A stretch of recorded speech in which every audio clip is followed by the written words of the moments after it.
I can't even tell you the difference that the stairs have made. So I don't know if you remember, but before this was like all closed off. So when you would walk up the steps, it literally felt like you were walking through a tunnel. It's actually just nice to have an open feeling. So even when you are coming down the stairs or going up the stairs, you can kind of see what's going on here. Just creates more open feel, I think.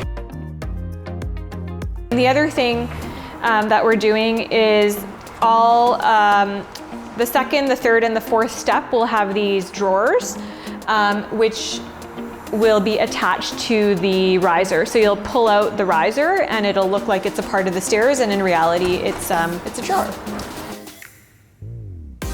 The lights on the stairs look really nice. They haven't been pushed in yet, but I love the extra glow that it gives, and it's just something unique that you don't normally find in condos. I went to probably 10 different places trying to find a stain that actually matches the flooring. And because the flooring has very little pigment, it was very difficult to match. When they were all stained, they ended up being a completely different color than the actual flooring. So what we've gone ahead and done is it'll be a black tread, and then the riser, which is the part that is the vertical portion on the stair, that's going to be the same color as the floor.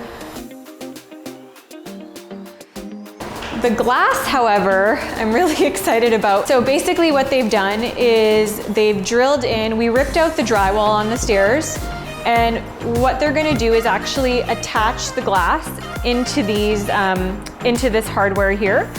And once the glass is installed, we're going to finish the drywall. So what that will do is give the illusion that the glass is floating, when in reality, it is supported. Now we also topped it off with a gorgeous handrail.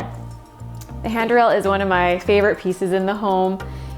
It's made with Lucite and it has a satin brass clip. Now this handrail, it looks like it's all one piece, but it's actually two pieces, and the seam is right in the middle of the bracket, so you don't even see the seam. So it just looks like one continuous handrail.